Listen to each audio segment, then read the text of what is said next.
Pro kontra pencawapresan Gibran Rakabuming Raka hingga saat ini masih terus berlanjut. Berita politik terbaru, Prabowo Gibran alami kerugian besar. Pendukung Prabowo Gibran berbondong-bondong membelot. Hiruk-pikuk perebutan suara di ajang Pilpres 2024 masih terus berlanjut. Adu kekuatan bagi ketiga pasangan Capres dan Cawapres 2024 semakin sengit. Nasib buruk dialami pasangan Capres dan Cawapres nomor urut 2. Puluhan anggota Partai Golkar, ormas hingga caleg yang tergabung dalam Kaukus Muda Beringin 03 tiba-tiba saja membelot. Puluhan anggota yang sebelumnya anteng mendukung pasangan Capres dan Cawapres Prabowo Gibran itu kini beralih mendukung Capres dan Cawapres nomor urut 3 Ganjar Mahfud.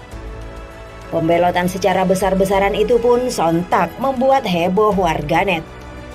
Deklarator Kaukus Muda Golkar 03 Rafiq Perkasyah Alamsyah mengatakan dukungan tersebut sekaligus sebagai bentuk protes terhadap kondisi internal Golkar saat ini yang diklaim kurang meyakinkan. Menurutnya tidak adanya figur dalam kontestasi Pilpres serta buruknya proses dalam menentukan arah dukungan hingga mismanajemen organisasi membuat Partai Golkar terancam menjadi sebuah mediocre. Sebagai mediocre, maka Golkar bukan lagi hadir sebagai partai besar, namun hanya akan menjadi partai yang biasa-biasa saja tanpa adanya tingkat kesuksesan yang luar biasa. Bahkan sama sekali tidak istimewa dan tidak mengesankan. Hingga tak menutup kemungkinan, para kader nantinya satu persatu akan meninggalkan partai bergambar pohon beringin ini. Tindakan mencabut dukungan kepada paslon nomor urut 2 secara besar-besaran itu bukanlah tanpa alasan. Para kader sudah merasa tidak tahan dengan alur pencawapresan Gibran dalam Pilpres 2024. Cawe-cawe Presiden Jokowi dalam Pilpres 2024 ini memang terlalu mencolok. Bahkan di akhir masa pemerintahannya, Jokowi sudah terancam dimakzulkan. Jokowi yang sebelumnya didukung penuh oleh PDIP kini pun telah berdiri sendiri.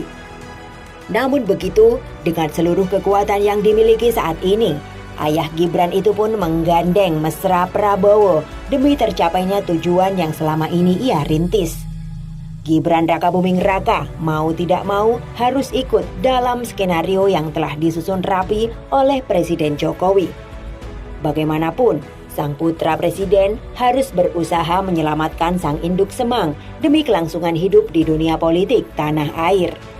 Politik dinasti dan mahkamah keluarga sudah bukan suatu hal yang tabu untuk dibahas, karena fakta yang terlihat sudah demikian adanya. Kini Prabowo Gibran hanya bisa menunggu hasil akhir perjuangan timnya. Apakah Prabowo Gibran akan lolos dengan mulus dan dapat memenangkan Pilpres 2024 mendatang?